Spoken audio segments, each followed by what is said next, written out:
పనస చెట్టు చూడండి, మీ పిల్లలు మీకు అర్థమవుతారు. అన్ని కాయలు వేరు, అన్ని చెట్లు వేరు, పనస చెట్టు వేరు. అన్ని కాయలు వేరు, పనసకాయలు వేరు.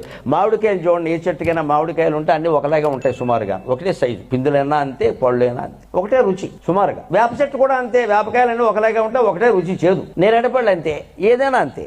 పనసకాయలు చూడండి, ఒక కాయ ఉన్నట్టుగా ఇంకో కాయ ఉండవు. మీరు లెక్కపెట్టి చూడండి, ఒక కాయలా లావుగా ఏదో నొక్కులుగా ఓసారి ఇలా మొత్తం స్తంభాలు దీపస్తంభంలా ఉంటుంది ఒకటి. పైగా దానికి ఎక్కడ కాయలు కాస్తాయంటే ఎక్కడ కాస్తాయో దానికి తెలియదు. కొమ్మలకు కాస్తాయి, రెమ్మలకు కాస్తాయి, మొదట్లో కాస్తాయి, నేల మీద కాస్తాయి, మధ్యలో కాస్తాయి, ఎక్కడ పడితే అక్కడ కాసేస్తాయి. పనసకాయలు ఒక కాయ ఉన్నట్టు ఇంకో కాయ ఉండనట్టే పిల్లలు కూడా ఒకలా ఇంకొకరు ఉండరండి. అన్నదమ్ముల మధ్యలో కూడా పోలికలు తేవద్దు దయచేసి. అంచేతను ఎప్పుడు పిల్లలకి టార్గెట్లు పెట్టద్దండి. తల్లిదండ్రులకు నమస్కారం పెట్టి కొడుతున్న ఒక్క మాట గుర్తు తెచ్చుకుని పనస చెట్టు చూడండి, మీ పిల్లలు మీకు అర్థమవుతారు. అన్ని కాయలు వేరు, అన్ని చెట్లు వేరు, పనస చెట్టు వేరు. అన్ని కాయలు వేరు, పనసకాయలు వేరు.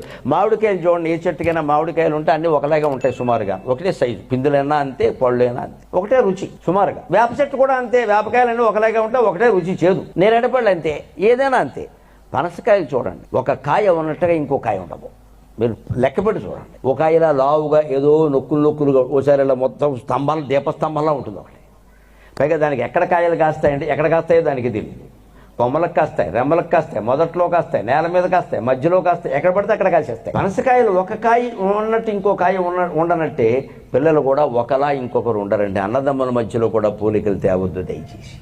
అంచేతను ఎప్పుడు పిల్లలకి టార్గెట్లు పెట్టద్దండి. తల్లిదండ్రులకు నమస్కారం పెట్టి కొడుతున్న ఒక్క మాట గుర్తు తెచ్చుకుని